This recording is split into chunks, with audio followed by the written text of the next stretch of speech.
जैसे जल की चंचलता से पर्वत का प्रतिबिंब भी चंचल होता है, वैसे ही देह आदिक से आत्मा चलता भासित होता है।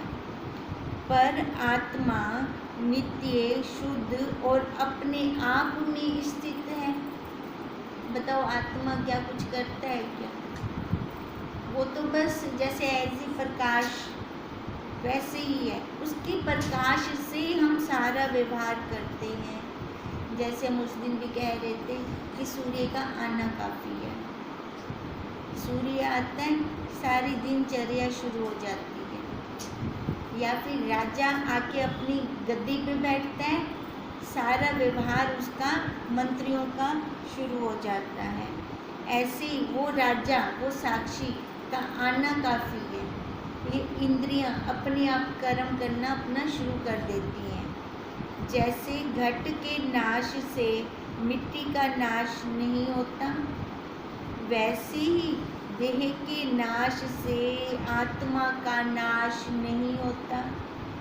जैसे शुद्ध मणि में नाना प्रकार के प्रतिबिंब पड़ते हैं, पर उनसे वह रंजित नहीं होती। अब प्रतिबिंब पड़ रही हैं, शुद्ध मणि में नाना प्रकार के प्रतिबिंब पड़ रही हैं।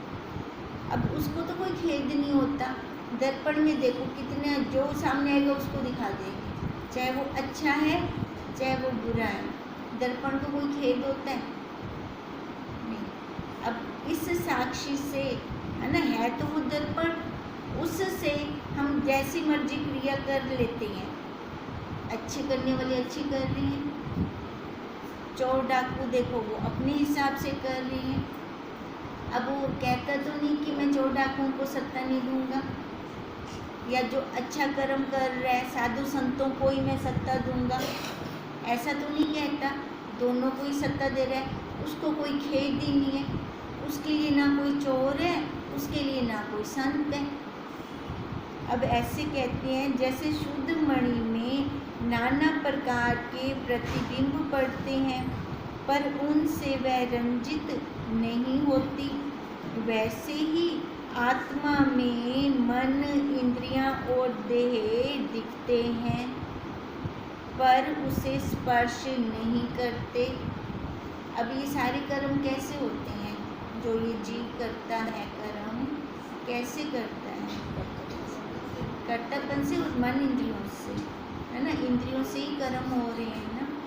अब कहते हैं वो सत्ता दोनों को दे रहा है, चाहे कोई अच्छा कर्म कर रहा है चाहे कोई बुरा कर्म कर रहा है, उससे कोई फर्क नहीं पड़ता। जैसे सब मिष्ट पदार्थों में एक ही मिठाई व्यापी है, वैसे ही सब पदार्थों में एक सत्ता, एक आत्म सत्ता व्याप रही है। जितने भी प्रकार की मिठाई हैं, सब में मिठास एक होगी, मिठास अलग अलग नहीं होगी। ऐसी ये 84 लाख मिठाई हैं, अलग अलग आकृति के। मिठाइयों की शेप सबकी अलग अलग होती है। जलेबी की देख लो, रसगुल्ले की देख लो, है ना, सबके पर मिठास एक है। अब ऐसे ये सब आकार रूपी मिठाइयों की मिठास से वो साक्षी, वो आत्मा, वो सत्ता देने वाला वो एक है। हे राजन, आत्मा सदा अचल रूप है, परंतु अज्ञान से चल रूप भासित होता है।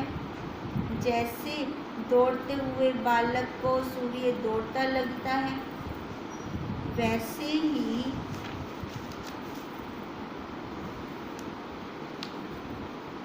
आत्मा देह संग से अज्ञानवश विकारवान भासित होता है। अब आत्मा के अंदर कुछ नहीं व्यापता, कुछ हो ही नहीं सकता, पर हम बोलते गलत हैं। आज मेरी आत्मा बहुत दुखी है, आत्मा थोड़ी दुखी थी, हम बोलते ही गलत हैं। दुख कहाँ आया? मन के अंदर आया, और मैं जान भी रही हूँ दुख आ रहा है, दुखी हूँ, पर पता नहीं चलता दुखी कौन है। उसको हम कुल मिलाकर मैं समझ लेते हैं। अपनी मैं तो कभी दुखी होती नहीं। दुख आया तो मन के अंदर आया।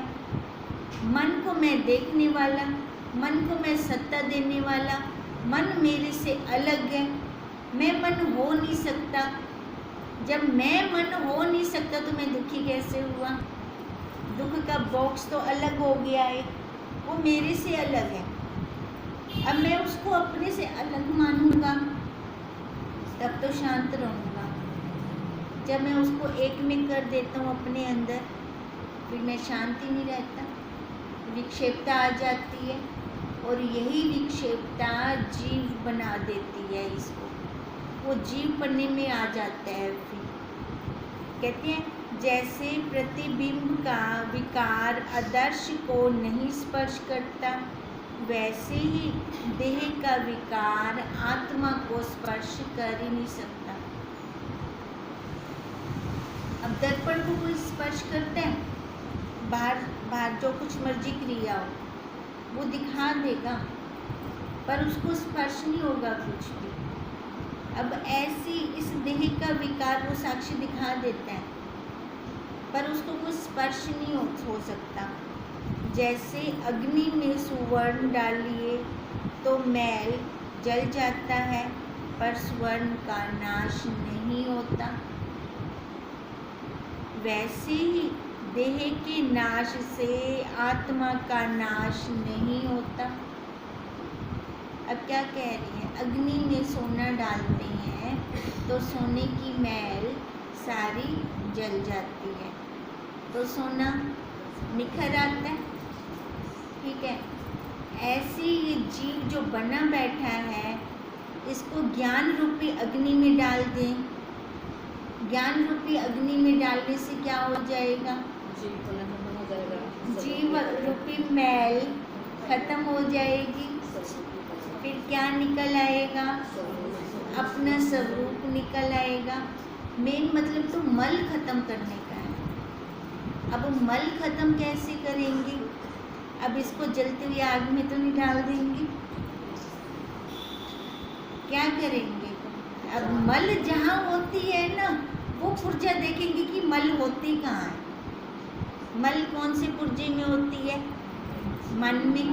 मन के 3 दोष, मल, विक्षेप, आवरण। अब उसको खत्म करने हैं हमने। अब खत्म करने के लिए उसकी अग्नि कौन सी चाहिए? है ना, ये गुरुदेव के महावाक्य विचार चाहिए, अपना विवेक चाहिए।